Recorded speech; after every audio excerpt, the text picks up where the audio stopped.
Well, studies show that what to serve for supper is listed as one of the top sources of daily stress. Well, not anymore. That is, if you're ready to think big.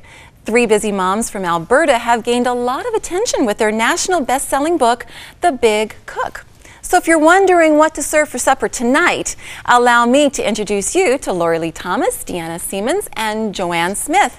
Welcome, ladies, to Full Circle. Thank you. We are so happy to have you. I don't know who's happier. I think I am ecstatic to have you because that stress of what to serve for supper tonight is just an ongoing thing for me. And I know you girls can relate because how many kids do you have between the 3 of you? 11.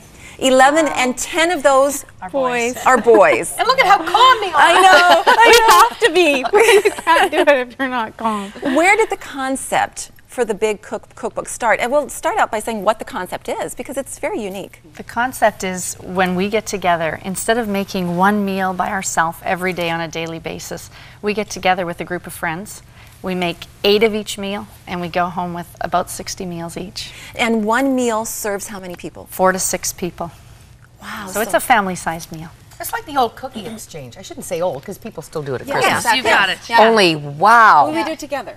This is a loaves and fishes thing. We have a great day together, too. We laugh, and we talk, and we catch up. It's a girls' day. And something I really appreciate about your cookbook is that you have in here a grocery list for each recipe. Yeah. Yes. That is very important. Yes. Yeah. So you can just never leave home without your Big Cookbook. Well, it's wonderful. We do our meal preparations 4 days of the year. Every 3 to 4 months we get together, make 3 to 4 months worth of food. For the next 3 to 4 months, you just take a meal out and cook it. You get that? You only cook 4 days in a year? No, not cook, prepare. Prepare. So all our shopping, our chopping, our assembly, and our cleanup is done 4 days of the year. The rest of the year, you just take out your meal and eat it. So how did this all start? I think we were all busy having babies and we just were trying to think of a way that we could get more organized. And at that time, we were kind of doing, you know, the big pot of chili and that thing, and actually had a community kitchen, a collective kitchen at our church that I was doing with some single moms. It was really fun, and we'd do it, cook maybe the 3rd week of the month, so they had food for the rest of the month when money was a little tighter. And it was so much fun, and we kind of said to each other, you know what, let's do this. Let's get together and prepare a bunch of meals ahead of time. And then we won't have the mess and the stress of, because I really believe that all children go hypoglycemic at about 4 o'clock and they're all like crazy and they all need you and they're all on your leg and it's almost impossible to cook.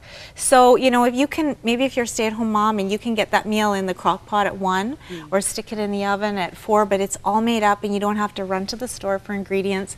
It's such a great way to be able to be organized and decrease stress in your life. You know, 3 out of 5 people in the grocery checkout are getting tonight's dinner. And you know, when I was growing up, I'd come home from school at 4 and smell dinner cooking. My mom had been getting it ready for a long time. That doesn't happen anymore. Not very often. Not much. And that's 3 out of 5. The other fifth or 2/5 are at the drive-thru getting horrible fattening food. Cheap Taco Tuesday. That's not an official stat.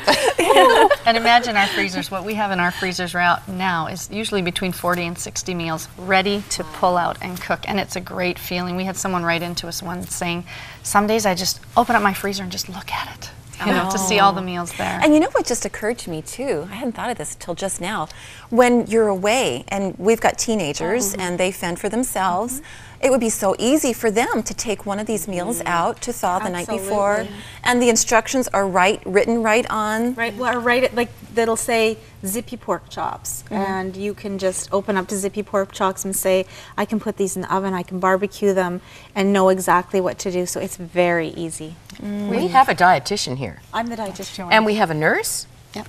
And we have a math teacher at high school. What do you think about the new ideas? Oh, I've got lots of comments.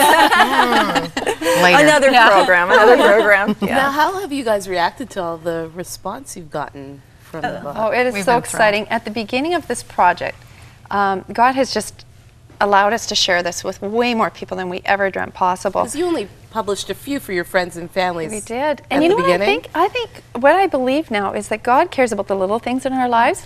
He cares about that stress at 3 o'clock that you feel when your heart starts racing, you think, I forgot to take something out.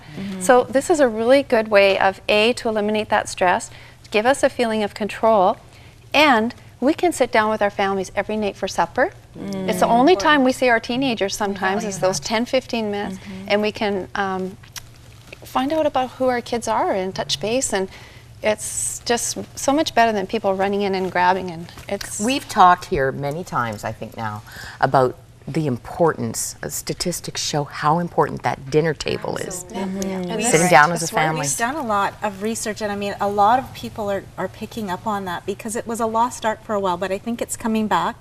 And statistics show, they did a Harvard study that showed people who have family meals together have a lower incidence of substance abuse for their children, a lower incidence of childhood obesity, which is a huge concern in our society right now, and also higher academic standings, which is really exciting to think just by sitting at home. And you know, let's face it, family is the foundation of our society, and if we are not cohesive as a family, then our society is not going to have that foundation. And where do we get that? When, you know, everyone gets up and out the door at a different time, you know, kids eat lunch at school, supper is the one time, and if you're scrambling to figure out what are we going to have, or we got to go through drive-through, or, you know, what are we going to do, it's a challenge. And if you've got that ready in the crock pot, and I know from my family, you know, we're busy with hockey and basketball.